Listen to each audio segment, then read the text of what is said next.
نافرمانی ایسی ہے جیسے مچھلی پانی سے الگ ہو جائے۔ دنیا میں کوئی مچھلی ایسی ہے جو پانی سے الگ ہو کر لذت حرام لوٹنے کے لیے بالوں میں آ جائے اور چین سے ہو؟ لیکن مچھلی جب بالو سے باہر آتی ہے، دریا سے باہر آتی ہے،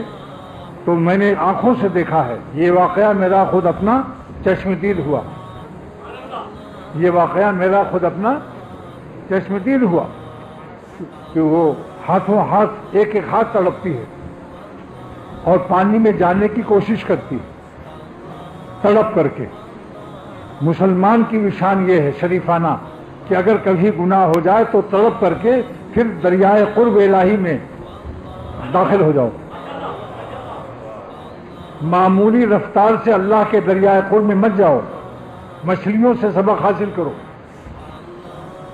اگر اور بعض لوگ کہتے ہیں ابھی کچھ اور گناہ کر لیں تب توبہ کریں گے،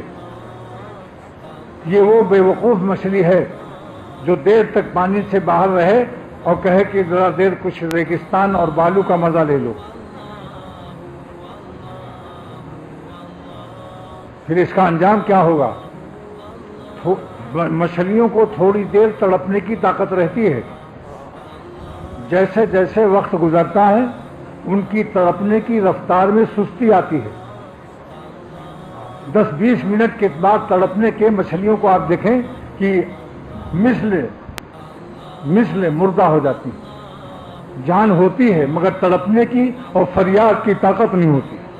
دوسروں گناہوں سے جلدی توبہ کرو، ورنہ روح میں ایک زمانہ ایسا آئے گا کہ روح میں تڑپنے کی صلاحیت نہیں رہے گی، آہ فغاں اور اشک باری آہ زاری کی اور بے قراری کی بھی نہیں رہے گی۔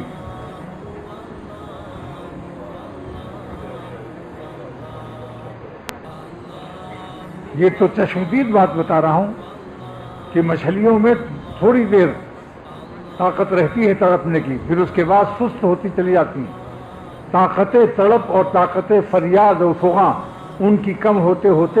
ایک دم مردہ ہو جاتی، سانس لیتی ہیں مگر دریا تک تڑپ کر جانے کی طاقت نہیں رہتی۔ ایسا نہ ہو کہ گناہوں کے تسلسل سے اور مسلسل گناہ کرنے سے کہیں ہماری روح اس مچھلی کی طرح نہ کمزور ہو جائے کہ تڑپ پر اللہ کے دریائے قرب میں جانے کے قابل ہی نہ رہے اور گناہ کی حالت میں موت آ کر خسرت دنیا والآخرہ ہو جائے۔ یہ نہ سوچو کہ پھر کبھی کر لیں گے،